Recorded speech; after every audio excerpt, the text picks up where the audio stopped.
أعوذ بالله من الشيطان الرجيم. بسم الله الرحمن الرحيم، والصلاة والسلام على سيدنا محمد وعلى آله وصحبه أجمعين. السلام عليكم ورحمة الله وبركاته. أدبان دمان والعليال إني سلام يا بنول بتشوكتين وحن الله وقت قيدين وعناضو انت كبعدي waxaan jeclay maanta inaan inigala hadlo qofkan anigu ahay ama aan sheego qofkan anigu ahay idil waayo videoyo waan soo geliyaa YouTube muddo ayaan hadda soo geliyaa videoyo inkasta oo aan ahayn qof mar walba videoyo soo gelisa laakiin videoyadeedu badanaa waxay ku saabsan yihiin arrimaha bulshada taabanaya ama arrimaha bulshada wacyigelin ay badanaa ku saabsan yihiin oonan jeclay waxaan jeclahay inta badan videogii ugu horeeyay oo muddo hadda ay tagin 6 sano tahay ay laga joogo aan soo geliyo wuxuu ahaa video ku saabsan qurbaha oo ka hadlay dhibaatada qurbanimo say ii taabatay run ahaantii markaan videoga soo gelinayna wuxuu ahaa mowduuc ama shay aniga aad ii taabanaya oo maaragtay dib igu haya oon jeclaysay inaan bulshada la wadaago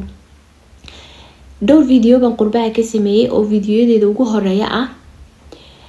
dhibaatooyinka qurbanimada ayaan ka hadlayay markaan anu iska hadlayo waxaan ahay hooyo qurba jooga aanan oran karin nolosheeda dhanna waxaan kusoo qaatay qurba inta ugu badan anigoo kusoo koray wadan qurba ahaa haddana joogo wadan kale oo qurba inta wadankeeni aan joogin ay aad u yar tahay ay dhowr sano oo fara ku tiris ay tahay oo ay noqon karto ilaa 4 sano oo si toos ah u joogo waxa aan markaa jeclay inaan inagala hadlo videoyada ugu horeeyay aan ugu markaa soo geliyay YouTube-kayga waxa ku saabsanayeen qurbanimada marka sida dadka oo dhan bay u taabato qurbu dhibaatooyinka uu leeyahay dadku kala kulmaan way jiraan qisooyin ama sheekooyin laga soo gudbiyo qurbaha oo aad u xanuun badan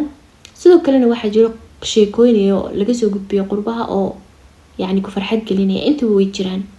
laakiin anu waxaan u arkaa qurbu inuu yahay meel dadku inta badan yani dhibi ka soo gaadho inta ugu badan aanan oran karo majority of dadkeena inta ugu badan aan oran karo 70% dadka dhib ayaa ka soo gaadha dadku badanaa markay qurbanimadu ay daaliso ay isku dayaan qaar badan inay wadankii dhulkii ku noqdaan waxa dhacda sidoo kale in ay kala kulmaan qurbanimo kale dhulkay tigeen ama wadankooda dib ugu noqdeen waana wax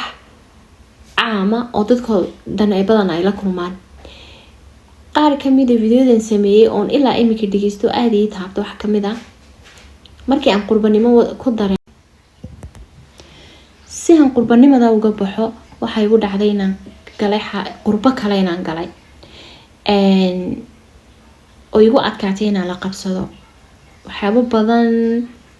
dhibaatooyin badan aan kala kulmay runtii aad u badan oo ku soo koobi karin aan kala soo kulmay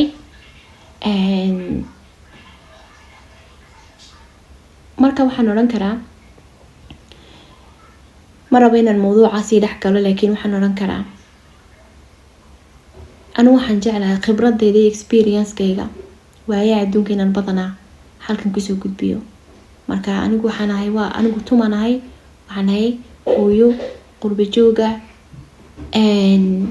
jecel inay bulshadeeda la wadaagto aqoonteeda iyo khibradeeda iyo eede waayo aragnimada ah ayaan jeclay inaan bulshada soo gudbiyo marka haddaad mararka qaarkood aad aragto inaanan si joogto aanan u soo gelin ama aanan soo gelin videoyo waxay ka dhigan tahay anoo jecel inaan soo gudbiyo ayaan soo gudbin karin ama soo geli karin sababtoo ah waqtiga oo aad iyo aad ugu yar oo nolosheedu ay tahay yani aan haysto very busy lifestyle mararka qaarkood igu adkaato waa passionate baan ku ahay inaan sameeyo oo si toos ah sameeyo laakiin mararka qaarkood way igu adkaataa marka halay cudur daara insha Allah hadda laga bilaabana waxaan jeclahay inaan at least every week an video inii soo geliyo insha Allah dhibaatooyinka inta badan inaga jeclahay xataa inta dambe aan ka hadlo inaan khibradeydan la qaybsado dadka igu xiran iyo bulshada Soomaaliyeed waxa kamid ah waalidka haysta caruuraha baahiyaha gaarka qaba iyo caqabadaha ay la kulmaan iyo sida ay maaragtay noloshooda u maareyn karaan. Marka marar badan bulshadeenu kama warqabaan caqabadaha ama dhibaatooyinka ay waalidadaasi la kulmaan nolol maalmoodkooda ay kala kulmaan. Marka waxaan jeclahay inaan usoo gudbiyaba amaan la wadaago bulshada waxyaabaha ku saabsan khibradda aan waanu leeyahay caruurta baahiyaha gaarka qabo. Alxamdulillaah rabbil caalamiin oonan ku faraxsanahay inuu ilaahay igu deeqay ilmo autism qabo. Autismkuna oo xaalad yahay oo maaragtay yahay aanu arki karo inuu yahay runtii marka dhanka wanaagsan laga eegayo hadiyad qof ilaahay siiyo hadiyad ugu qaalisan markaad u fiirsato ilaahay siduu u abuuray dadka xaaladda autismka la nool, yani unique people maasha Allah dhan walba. طبعا dhan kalena wuu leeyahay oo maaragtay labada dhanba inaan markasta sheegno way fiican tahay, laakiin sida aan u wajahayno, sida aan maaragtay xaaladda aan wax xaaladda la noolaanayso ilmahagaasi xaaladaas uu la noolaanaya sideed uga caawin lahayd istaragalka uu ku jiro nolosha iyo si loo gacan qaban lahaa iyo waxyaabaha aan miskareeyay aanan jeclayn inay waalido kale maaragtay ay miskarayaan iyo waxyaabaha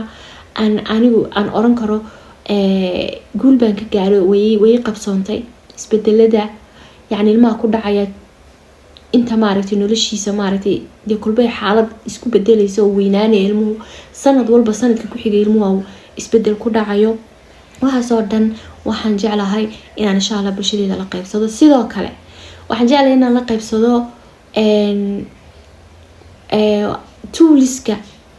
tooliska waalidkiisa u baahan yahay maaragtay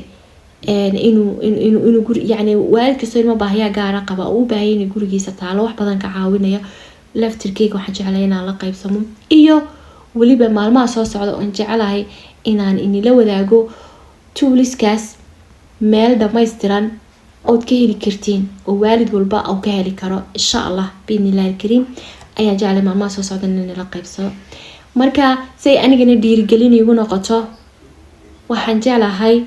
in haddii aad fiidiyodeeda mararka qaarkood ay dhacdaba inaad maaragtay aad la kulantid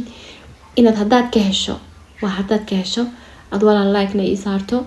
ina soo follow garayso insha Allah say anigana dhiirigelin igu noqoto. waayo markaan arko video yani in video la daawaday ani xataa 100 qof oo videogeyga daawaday baa i farax gelisa runtii. qof kula xataa hadii daawado guul bay aniga ii tahay, laakiin si aan intaa uga sii badiyo dhiirigelin fiican u helo waxaan jeclahay walaalahay soo buqanayay inay intaas igu caawiyaan hadii la yiraahdo. waxaan insha Allah isku dayay inaan at least weekly mar aan soo geliyo YouTube-ka, mar aan soo geliyo maaragtay video in YouTube video ama short ugu yaraan laba ugu badnay yani inaan laba jeer soo geliyo ama inaan soo geliyo mar whatever sidoo waqtigu igu saamaxo ayaan insha Allah soo gelin doonaa. haddii aan waqti fiican u helana dee noqoto inaan maalin walba soo geliyo insha Allah hadii la yiraahdo. intaasaan maanta ilaahay mowduuc kale ayaa jiray oo rabay inaan nigala hadlo, laakiin videoga ku xiga ayaan mowduuca kale inii soo gelin doonaa. marka aad baan iniga mahadcelinayaa walaalaha from day one igu xiran ee mar walba videoyada daawada